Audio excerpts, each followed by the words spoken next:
Kaixo eta ongi etorriak bertze behin magazinera onkixin, erraten den bezala, erronkari eraz. Gaurkoan bi elkarrizketa ere lehenengoa euskararekin zerikusia duena pantailak euskaraz, ekimen horren barnean pantailaldia aterako dutelako hemendik bi egunetara eta horretaz solasteko Itziar Luro bertako bolondres batekin izanen dugu. Tartetxo bat kontatzeko zertan datzan ekimen hau eta haren nondik norakoak. Ondotik bigarren elkarrizketa batean berriz, Tafallara joango gara Pedro Laretarekin, egonen gara bertako Tafallako udaleko kultur zinegotziarekin, zehazki azaroaren 26an, kultur ekimen bat abiatuko dutelako omenaldi bat, Pedro Mariskala, Nafar pertsonaiaren inguruan 800 urte betetzen dituelako hil zenetik Nafarroaren defendatzaile hau. Hori guztia hobe ezagutzeko, Pedroarekin izanen dugu hizketatxoa, baina hori baino lehen has gaitezen betiko edukiekin. Lehenik eta behin efemerideak. Azaroaren 9an, 1789an, Frantzian, Napoleon Bonapartek estatu kolpea eman zuen, direktorioa eraitsi eta kontsulatua ezarriz. Lainotearen brumarioa 18 zen egutegi iraultzailean. Eta 1921an, Frantzian, bildu zen ingeniari zibilen kongresuan, Henri Bresierrek Gibraltarreko itsasartea zeharkatuko lukeen tunelaren proiektua aurkeztu zuen. 1928an, SS-ak sortu ziren azaroaren 9 batez. Eta azaroaren 9 batez ere, baina 1988an, Gari Kasparov, 22 urteko sobietarra, munduko kanpeonatoa irabazi zuen xakean Anatoli Karpov Moskun garaitu eta gero. Ikus dezagun aste honetako agenda kulturala. Iruña herriko mintzakide kurtso hasierako topaketak 7etan laban gaur asteazkenean, Xavier Artiedaren bakarrizketa eta Saioa Zubietaren musika izanen ditugu. Eta gaueko ipuinak Maitane Perezekin, aurrentzako ipuin kontaketa, Arrosadiako liburutegian 6etan. Hortzegunean berriz, arratsaldeko 7:30 Puskak liburuaren aurkezpena Karrikirin, Irene Pujadasen eskutik izanen du. Eta Flobin mitologiazko ipuinekin, ipuin kontaketa Uharteko kulturretxean 8:30.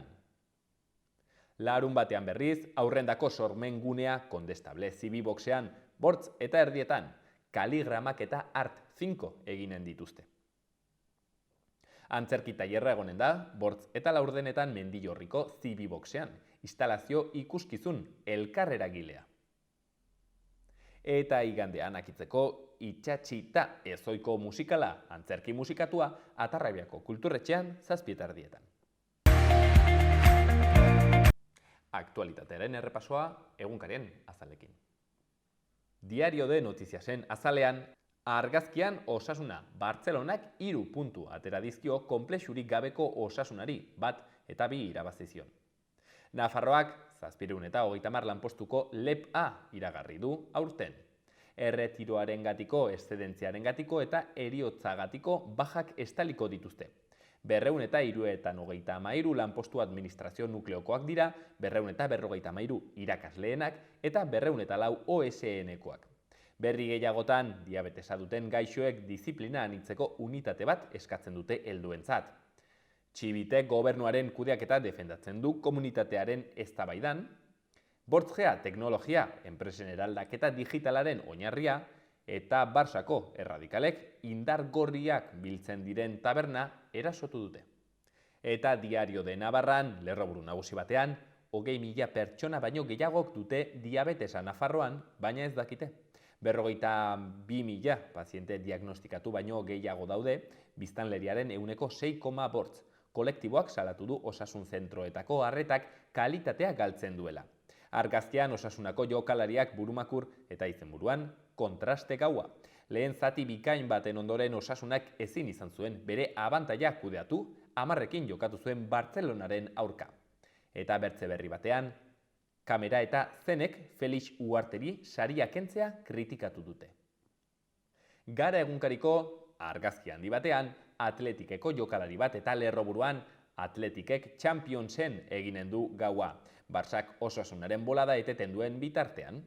Lerroburu nagusian Europak iradokitzen du Madril izan zela lehena Pegasus erabiltzen Europar Batasunean.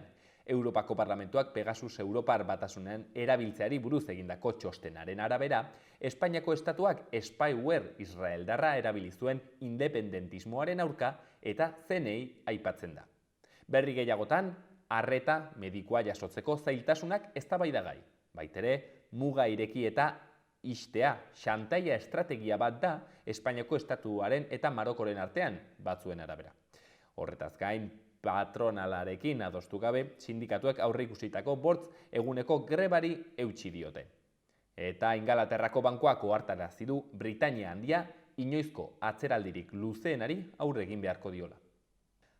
Eta Berria egunkarian argazki nagusian protesta baten marrazkia eta izenburuan Abertzaleen Batasunak bukatutzat eman du bere ibilbidea. Abertzaleen Batasunaren iritziz Ipar Euskal Herrian EH bai da tresna egokia ezkerreko abertzaleentzat eta alderdiak ez du jada funtzio espezifikorik betetzen. Duela 34 urte sortu zuten ezkerreko abertzaleak elkartzeko. Bertze argazki batean Imanol abeslariaren mural bat eta izenburuan omenaldia Imanoli. Abeslaria oroitzeko kontzertu bat eta dokumental baten aurre estreinaldia eginen dute Donostian asteburuan. Berri gehiagotan tresna legea berehala onartzeko eskatu dute Euskal Herriko ameka LGTBI kolektibok. Horretaz aparte, Jaurlaritza prest dago Barrio Nueboren hitzen harira ireki daitezken auzibideak babesteko. Baitere, itunik gabe amaitu da Bizkaiko metalgintzako sindikatuen eta patronalaren bilera, eta azkenik, Europako Parlamentuak ez du Espainia babestu Pegasus auzian. Eta akitzeko Euskal Herria irratian, lehenean bale, bigarrenean kale, osasunak porrot mingarria pairatu zuen atzo Sadarren garaipena esku-eskura eduki eta gero. Horren ondotik, gorritxoak 6. dira sailkapenean 23 punturekin. Eta erasoa Iturramako Ezpala tabernaren kontra. Azkenik, udalak ez dio kale jira egiteko baimenik eman Mutiko Alaiak fanfarreari. Gaurko eta biharko eguraldia. Gaur fronte batek eragingo digu, euri pixka bat utziko digu eta temperatura jaitsi egingo da. Orokorrean euri txikia egingo du, baina zenbait lekutan zaparrada apur bat martulagoak bota ditzake, batez ere Kantauri isurialdean. Egunaren amaieran atertzera eginen du eta gauean ostarte zabalak irekiko dira. Orduan temperatura jaitsi eginen da eta egunaren amaieran neurtuko dira eguneko minimoak. Haizeak hego-mendebaldetik mendebaldera edo ipar-mendebaldera eginen du eguerdi inguruan eta gauean norabide aldakorra izanen du. Temperatura maksimoak 16 eta 18 artekoak izanen dira. Eta bihar hortzegunean, eguzkia eta temperaturaren igoera, egun sentian lainoa sortuko da eta hotze eginen du, baina goizean pixkanaka lainoa desagertu eginen da eta temperatura igo eginen da. Eguraldi eguzkitsua nagusituko da eta temperatura maksimoak 17-20 gradu artekoak izanen dira. Hegoaldeko eta hego-ekialdeko haizea ibiliko da, arratsaldean ekialdeko ukituarekin kostaldean.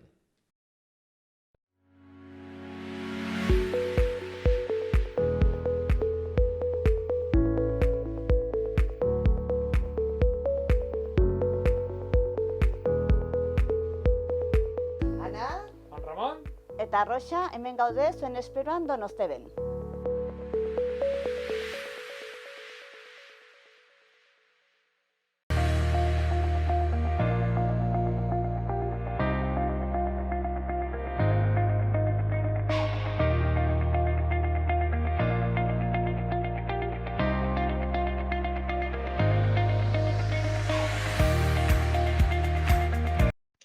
Dakizunez, Xaloa telebistan hain zuzen ere lan egiten dugu pantaiak euskaraz izateko, hori da gure funtzio nagusietako bat, 25 urte betetzen ditugu hain zuzen ere aurten, 97an sortu zen Xaloa telebista, baxede horrekin, telebistan ere egoteko euskarazko zerbitzua, kasu honetan Nafarroan telebista lokal bat bertakoa euskaraz.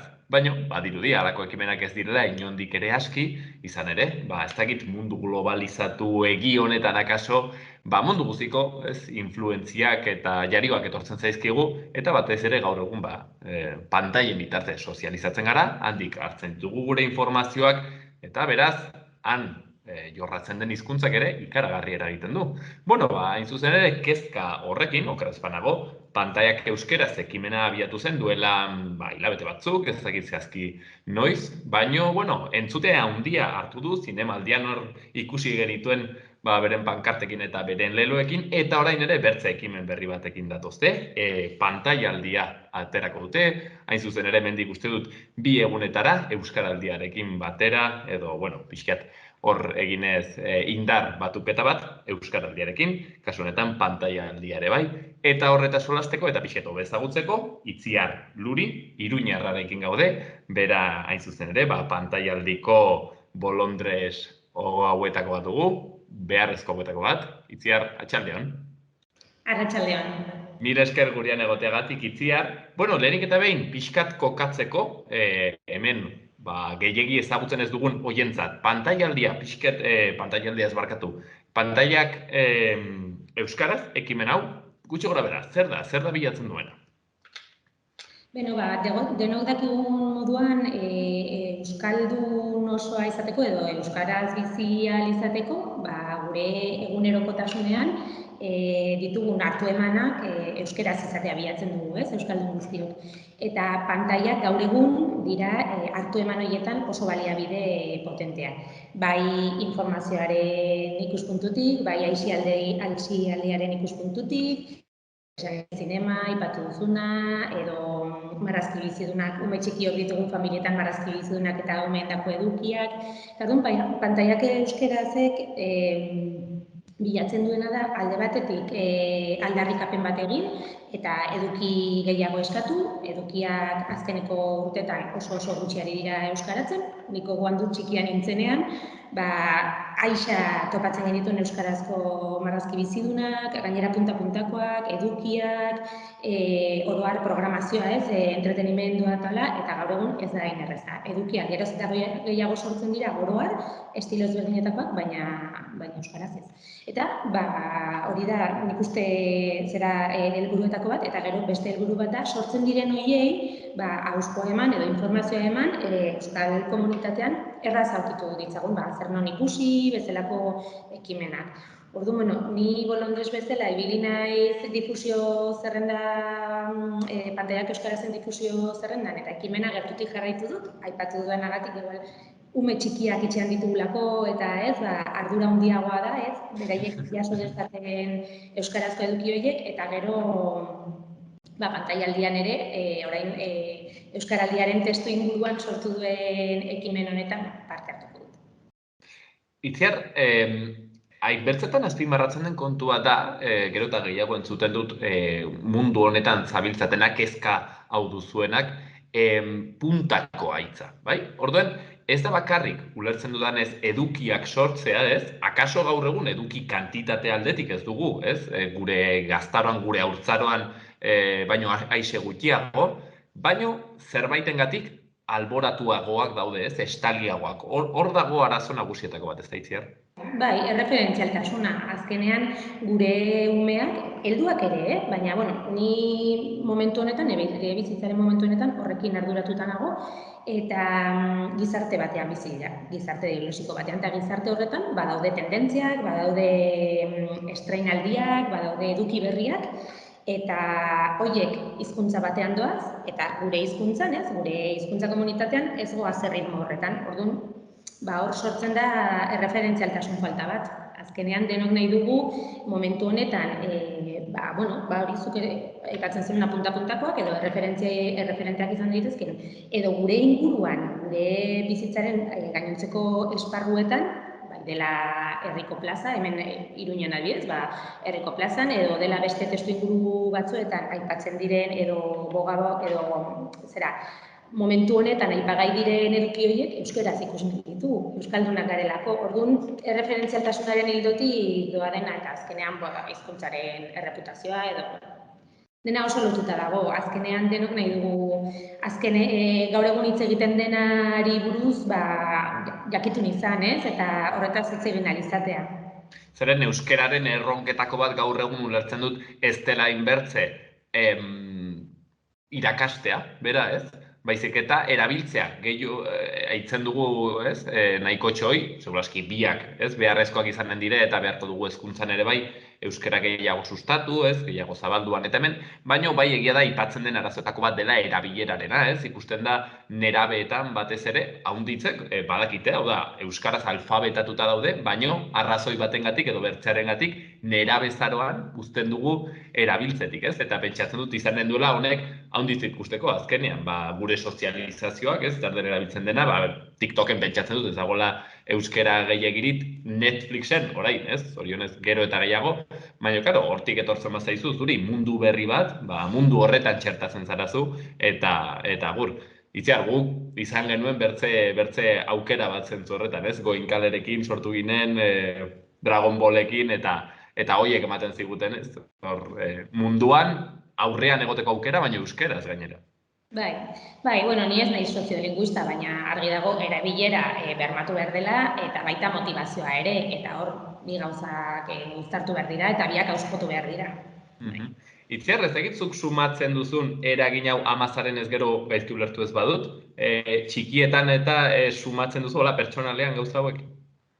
Bai, azken finean, guk etxean ematen aldieguna edo eskolan ematen aldietena gauza bat da, baina gero beraiek gizartean txertatuak daude eta adinare aurrera egin ahala, geroz eta esparru sozial gehiago dituzte, eta hor ez dira bakarrik filmak edo telesaiak edo marrazki bizidunak, badaude bideo-jokoak eta badaude sare sozialak bezalako beste referente batzuk, youtuberrak direla, orduan, claro, hor beraiek pixkaka, ez, pertsona bezala sozializatzen dira eta hor referente horiek galtzen dira. Guk etxetik asko eman da ere galdu egiten dira.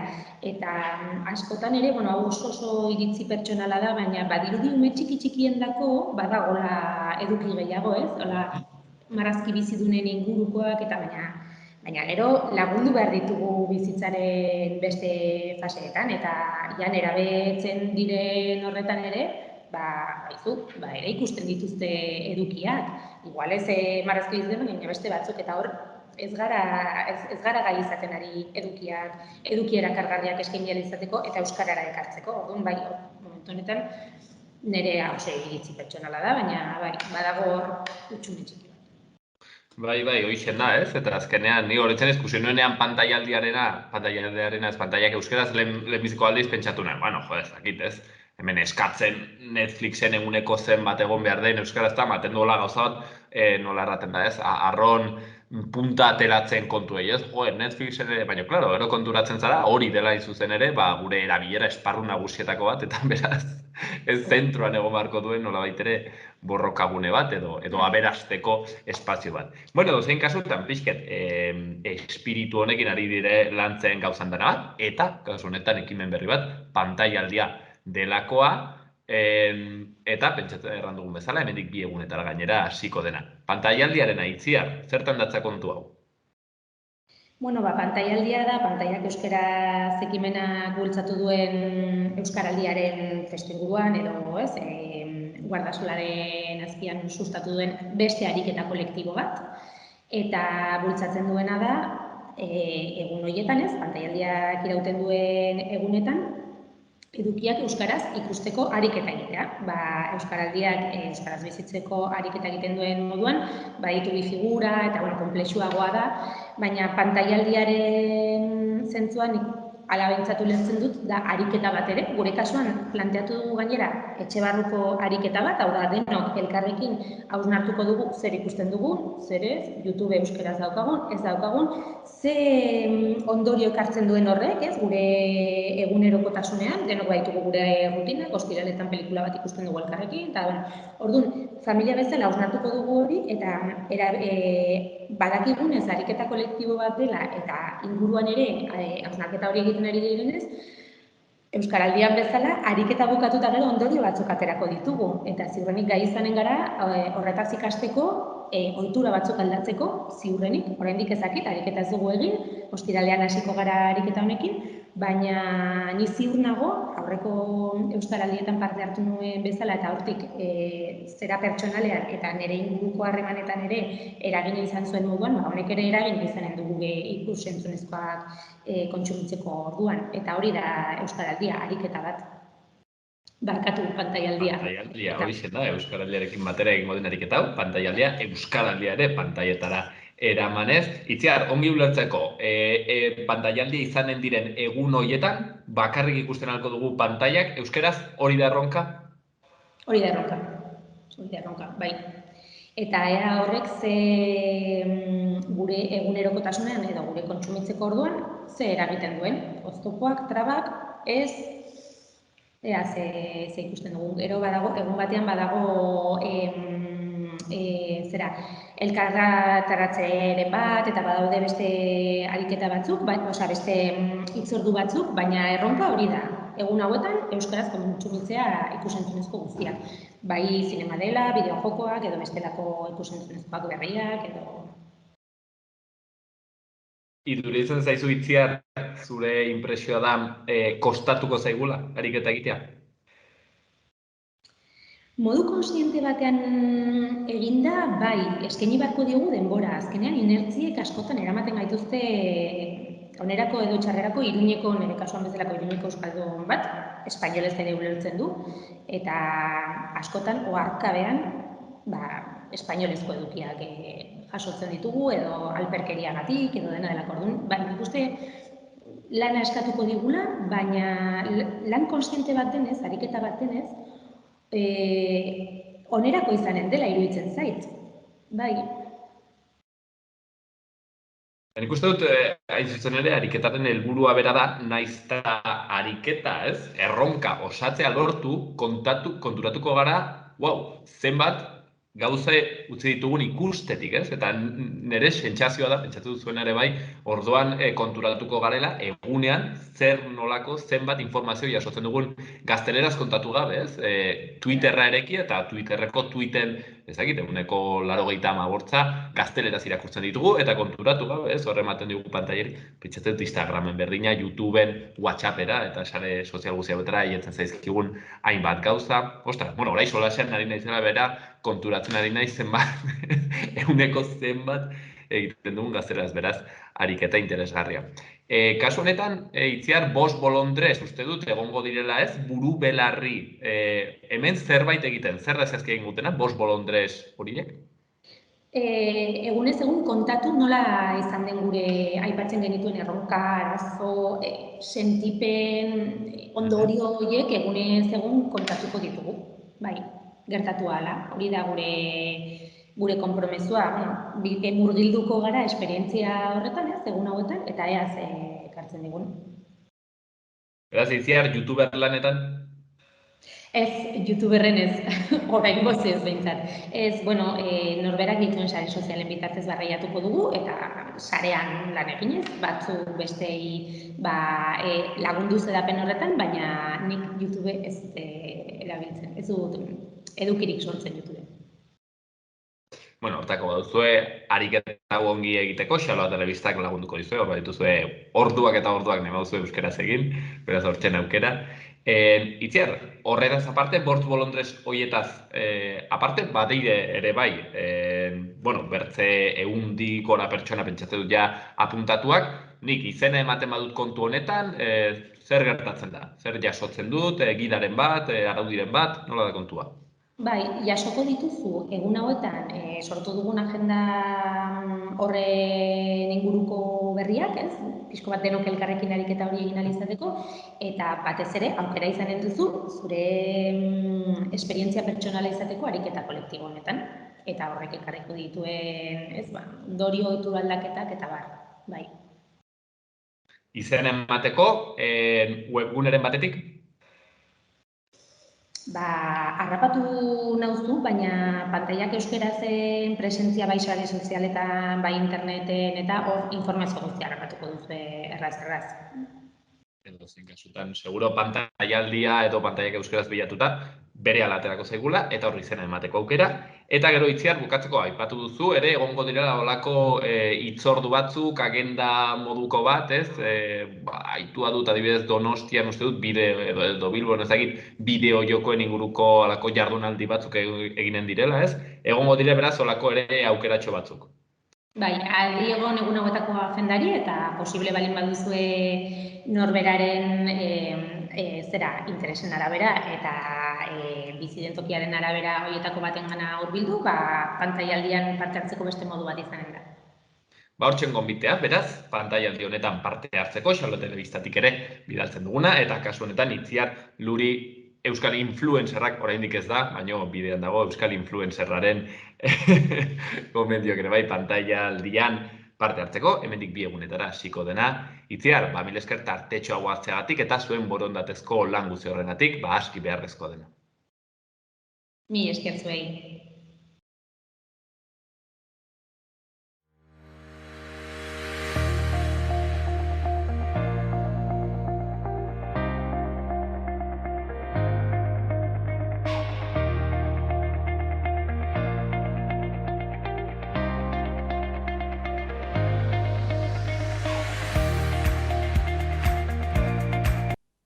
Eta udaletako albistean Iruñean ze berri dugun ikusiko dugu.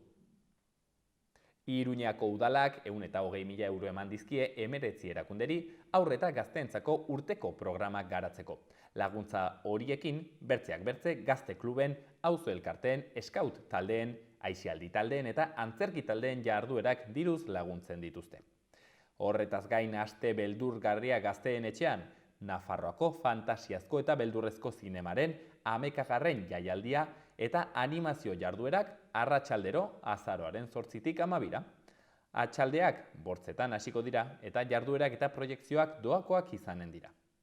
Eta udalako 2022-2023ko gabonetako argiztapena eta dekorazioa hornitzeko kontratua esleitu du, 215.000 eurotan.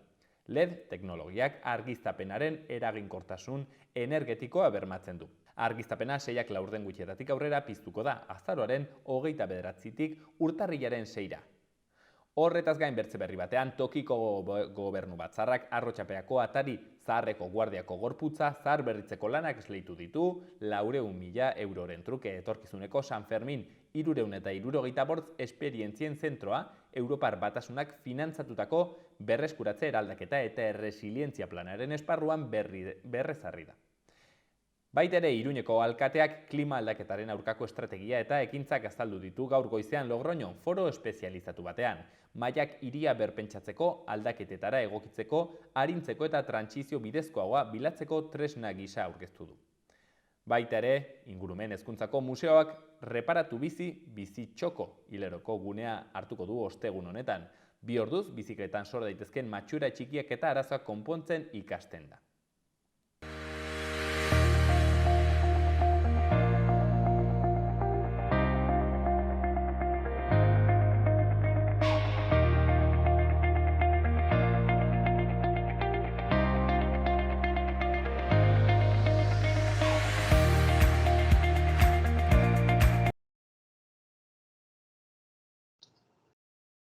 Nafarroan, aurten baditugu urte betetzeak, 800. urte hurrenak baditugu, ez bakarrik Amaiurren, ni bazandara naiz, ez bakarrik Amaiurren, nik gaur konturatu naiz, Tafallan ere badutela 800. urte hurren bat, Pedro Mariskalari dagokiona zehazki, hausen da nire inkultura, ez nuen ezagutzen ere Pedro, eta hemen badugu Pedro bat hain zuzen ere, honetaz pixkat ilustratzeko, zen niri uste manoze bakarrik honekin, adios, ez dut bat ere ematen. Pedro Leraltarekin gaude hain zuzen ere, Tafallako kultur zinegotzia, eta orain eginen dugun, ezagutuko dugun, ekimen honen antolatzaileetako bat. Atxaldeon, Pedro? Atxaldeon, bai. Zehazki Pedro Mariskala, pertsonaia honi, dagokion 800. urte hurren honetan, omenaldia eginen zaio, azaroaren 26an, zehazki, 24an, bere heriotza data izan zelako, eta, zorionez, Pedro, zubera erakutsiko diguzu, azalduko diguzu, nor den pertsona hau, eta hortik hasiko naiz. Pedro, nor dugu? Pedro Mariskala. Pedro Mariskala, Erresumako 6. mariskala izan zen, eta estatuko ardura gorenak bete zituen. Gero, Uhalde abizeneko Tafalla batekin harremanetan jarri zen, eta hortik atera zen Francisco de Navarra. Francisco Navarra izan zen ipasle aipagarria eta gainera aurreagako priorea. Eta, Tafallan izan ere, enparantzia nagusiak bere izena darama, Francisco de Navarra. Baina, hitz egiten eginen Pedro hori buruz, ezta? Pedro izan zen Nafarroako armadako burua, eta aurre egin zion gaztelari konkistaren garaian. Gero, erbesteratu zen, eta 4 urte pasata gero, 1516an, itzuli zen Nafarrora, erresuma berreskuratzeko asmoz. Zoritxarrez, ez zuen lortu, eta gainera harrapatu zuten, eta espetxeratu zuten. Eta hor, hasiera batean Atienzan eta gero Simanka zen. Eta hor hil zen, baina beti bere lurrarekiko leialtasun apurtezina azalduz. Izan ere, Fray Prudencio de Sandoval, espainiar historialak batek, esan zuen berari buruz, ez zuen inoiz bere aberriaz arnegatu. Beraz, izan zen abertzale hutsa. Nafarroaren defendatzaile sutsu bat, beraz, hoixen, pentsatzen bere afera azpimarragarriena. Pedro, erranduzu erbesteratua izan zela momentu batean, edo iesi atera zela, kasu honetan gaztelaren konkistaren ondorioz? Bai, hori izan zen. Izan ere, kendu zioten bere ondare guztiak, eta heriotzea zigorra jarri zioten. Gero, behin kartzelan ja, saiatu ziren konbentzitzen, itzultzeko eta buelta emango ziotela ondare guztiak eta askatasuna eta baina berak esaten zuen ezetz, eta horregatik geratu zen. Beste batzuk egin zuten, Beste garaikide batzuk egin zuten eta itzuli ziren Nafarrora eta jaso zituzten berriro bere ondariak eta baina berak esan zuen ezetz eta hori hil zen. Pedro Mariskalaren kasuan beraz, heriotzara arte, literalki defendatu zuen Nafarroa ez, eta hain zuzen ere horrek eraman zion heriotza horretara. Kasu honetan erranduzu Nafarroko armadaren burua zela, erranduzu Pedro. Bai, hori da, bai. Kasu honetan, hoixen da, Tafaian kokatzen zen bera, eta irakurri dut, han zuek bidali duzuen prentsa ohar horretan, lehenik eta behin, bai, saiatu zela, konkista honen, ez, Gaztelako erreinuaren konkista honen aitzinean, lehenik eta behin, armadako buru izanik ere, bide diplomatikoa jorratzen, ezta? Egia da, bai, bildu zen Espainiar eta frantses erregeekin, eta gainera aita santuarekin, eta bide diplomatiko baten bidez saiatu zen konpontzen edo ekiditzen konkista, baina alferrik. Etzen egon hor biderik beraz, eta bertze bideak hartu behar izan zituzten. Kasu honetan Pedro ere bai, ibili zen armadarekin, gerretan Nafarroan? Bai, ibili zen armadarekin, gerretan, izan ere armadako burua zen, beraz, lehenengoa. Hori, esan duzun bezala, defendatzaile zutxoa zela, eta hori, udan, egon zen lehenengo frontean. Gero ez dakit Pedro kasu honetan, Pedro Mariskala, aipagarria den ere, bertze ekarpenen batzuengatik, hau da, Nafarraren defendatzaile horretan zutxua izateaz gain, ez dakit gero idazlea zen, edo bertzelako ekarpenak egin zituen, edo kasu honetan Nafarroaren defentsara mugatzen den bere ospea. Ezin dizut esan, egia esan nik bakarrik ezagutzen dut bere bizitza militar bezala eta burukide bat, burukide bezala, baina ez dakitea beste gauza batzuk egin zuten ala ez. Nor daki, akasoa garai horretan ez, ohikoa izaten zen bezala, ezpata eta ezpata artean poesia ere landuko zuen ez, badut uste garai horretan hori zela ez, gizon idealaren zera hori ez, arketipo hori edo ezpatarekin ibiltzea eta gero lumarekin baitere, agian badago hor zer bilatu Pedro Mariskalaren kasuan. Pedro, kasu honetan pertsonaia hau, Tafaiar hau, ez dakit atzendua izan da, zuen ustez historian edo ez da behar bezala berreskuratu bere memoria? Bai, bere memoria berreskuratu nahi dugu, eta hori egingo dugu omenaldi batekin. Omenaldia, ja komentatu duzun bezala, 26an izango da, naiz eta heriotza 24an izan, baina, justo da larun bata eta ulertzen dugu larun batean jende gehiago hurbil daitezkela omenaldira. Eta, egongo dira dantzariak, besolariak, jotariak, txistulariak, gaitero, gabez batzak, izango da egun ederra, eta gainera guk uste dut bai herrirako, bai auzorako, garrantzitsua izango da. Jarriko dugu 4 metro eta pikoko estatua bat, Iñaki Villanueva, nafar artistak egindakoa, eta, hemen daukate, bueno, ez dakit ikusten den ondo, gutxi gora bera. Bai, a ber, pixkat atzerago egiten baduzu. Horrela. Bai. Pues da, bueno, lagin bat, eta, pues hori, 4 metro eta pikoko izango da, eta, bueno, pues izango da egun ederra, gero bazkaria, eta betikoa. Ospakizuna handi bat beraz. Kasu honetan, estatua hori, Pedro, non kokatuko da, Nafaian? Kokatuko da bere etxean, hain zuzen ere. Izan da, zen etxe jauregi bat, orain liburutegia, Tafaiako liburutegia denez, eta justo horrean jarriko da, eta egongo da, pues hori, etxean. Beraz, hor guztiko dugu, 4 metroko ikaragarrizko eskultura hori, Nafarroaren foruen defentsan edo Nafarroko erreinoaren pixket defentsaren errepresentazio ere izan daitekeena. Eta justo hortik tiratuta, Pedro, ez dakit, honetan badago kontsentsu handia, hau da Tafaiar herrian, eta Nafarroan orokorrean iruditzen zaizu, Pedro Mariskalaren figura, aldarrikatzen den figura bat dela, edo badago hor nolabait polemika eta korronte ideologiko batzuek ez dute sobera begiko. Nik dakidan ez. Arazo bakarra izan da, txorrada bat. Kontua da, bi aparkaleku kenduko ditugula, eta bakizu, auzokideak eta bainera alde zaharrean, oso aparkaleku gutxi daude, eta horrek sortu du, ika-mika pizkat eta polemika, baina horretaz aparte nik dakidanez badago konsenso zeren. Nafar defendatzaileari omenaldi bat egitea, uste dut guztiontzat dela ona. Pedro Mariskala, ongietorri 21. Nafarroara. Bi aparkaleku kentzea polemiko izaten alden Nafarro honetara ez hau da historiaren evoluzioa. Kasu honetan, pentsatzen dut, halako eskulturak eta halako ekimenak ikaragarri garestiak izaten direla. Ez dakit, kasu honetan badagoen honetan ekarpenik egiteko aukera, beharrezkoa den hor finantziazioa laguntzea, zerbait egin duzu ez, kasu horretan?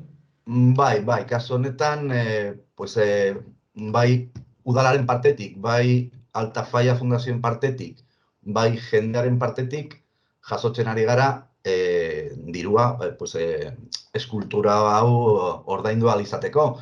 Eta, momentuz, harrera ona jasotzen ari gara, eta, daukagu kontu kurrante bat ere, jendea sartzeko, saltzen ari gara bonoak ere, eta, horri guztiarekin, finantzatzen ari da.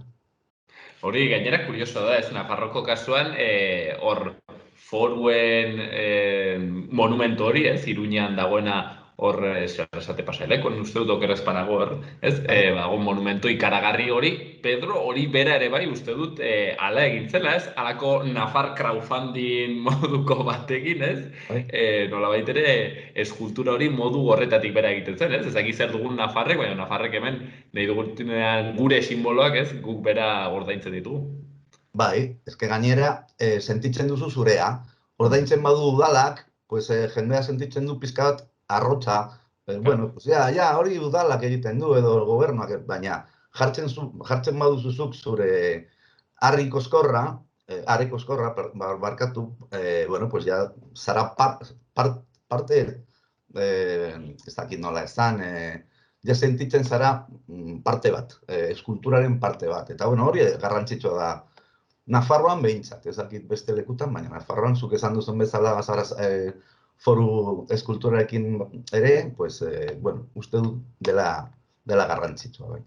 Kasu honetan, foru eskulturarena uste dut diruak etzuela eman, hori bai egia da garestiegia zela, eta uste dut udalak eta bertze udaletxe batzuek jarri behar izan zutela hor ere diruaren zati bat, baina bai egia da joan zirela, behin irakurri honen, herri Nafarroatik diru bilketa bat egiten eta modu horretatik finantzatu zela, kasu honetan Pedro Mariskalarena ere modu betetik. Behin ere Pedro irakurri nuen toki batean, ezakitala izanen den, baino Nafarroan, ez? Nolabait ere Nafarroatik kanpokoak edo Espainiarekin harreman gehiago duten, gaztelarekin harreman gehiago duten simboloak eta normalki udalak eta gobernuak jarri dituenak direla eta aldiz alakoak ez pixet foruen defentsan eta joaten direnak herritarrek finantziatutatuak izaten direla, ez? Bai, gogoratzen duzu Gamazada. Hori da. Gamazadan, Tafallan lortu ziren 2000 eta koska sinadura, eta jendea normalean ez zekien, ez sinatzen, ez irakurtzen, baina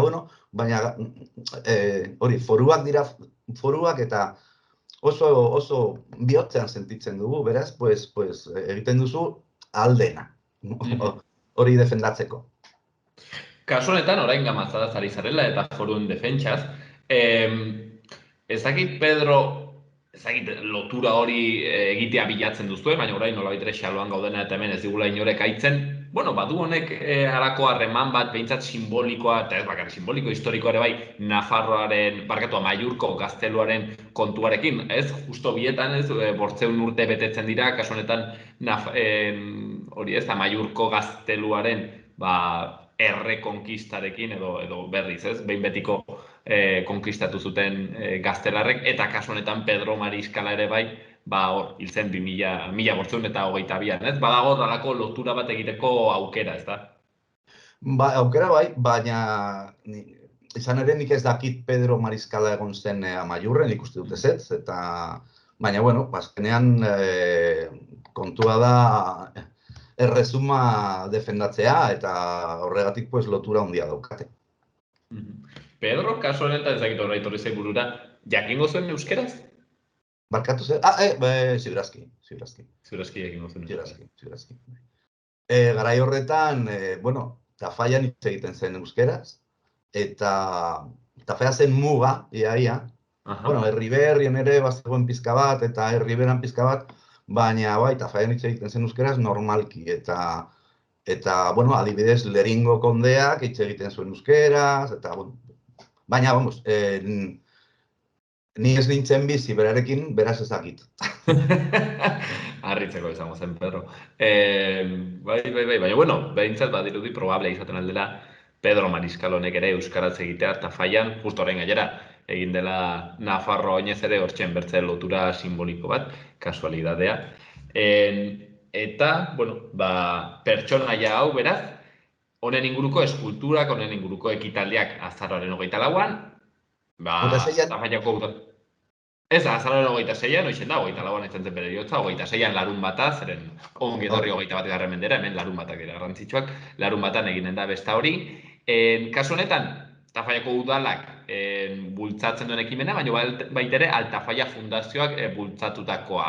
Altafalla Fundazio hau, aitu dizut dago, kameratik kanpo, Tafallaren barnean nahiko ekimen kultural bultzatzen dituela, ezta? Bai, dira bultzatzaile garrantzitsuak eta bereziak, eta beti daude lan eta lan, benetan dira luxu bat da, halako fundazio bat edukitzea. Adibidez, aurten, aterako dute argazkilaritza zahar liburu bat, eta egiten dituzte gauzak zoragarriak, eta beti mugitzen, eta ateratzen dituzte liburuak, denetarik, bai.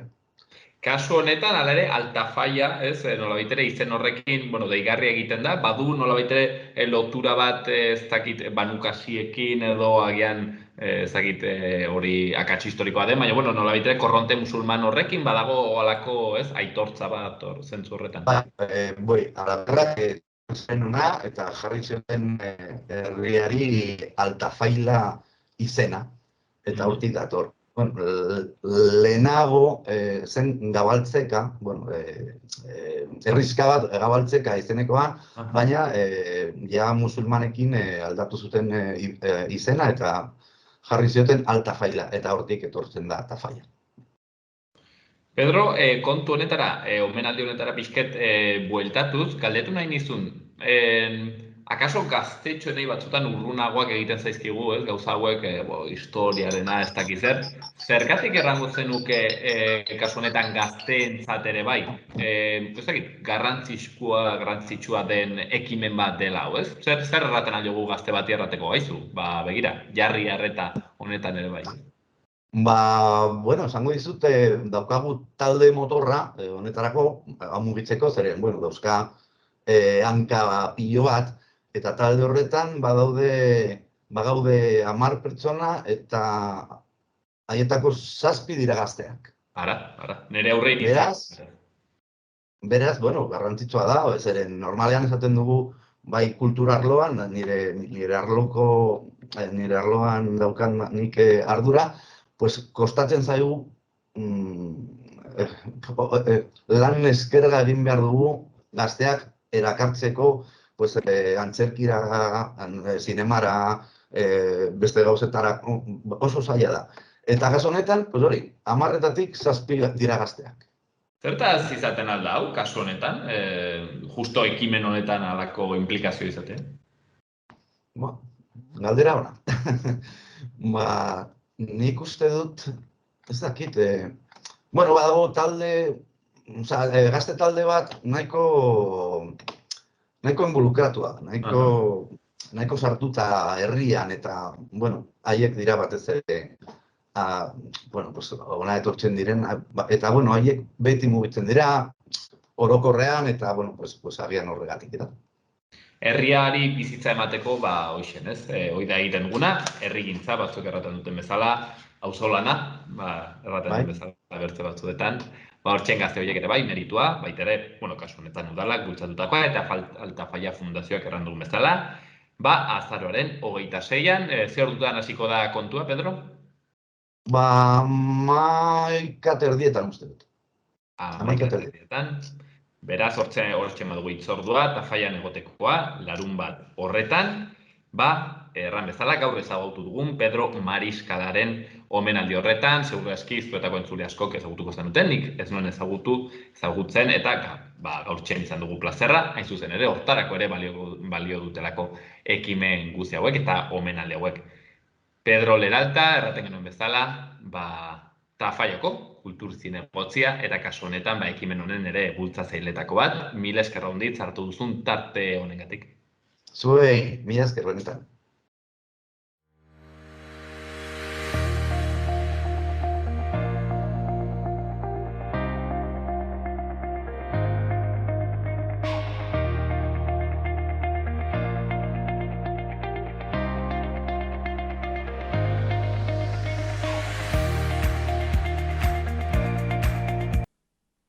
Hauxen dena gaurko hemen magazinean, espero dugu ongi gozatu izanaz gaurko gure saioaz eta bihar ere hemen egonen gara hortzegunean.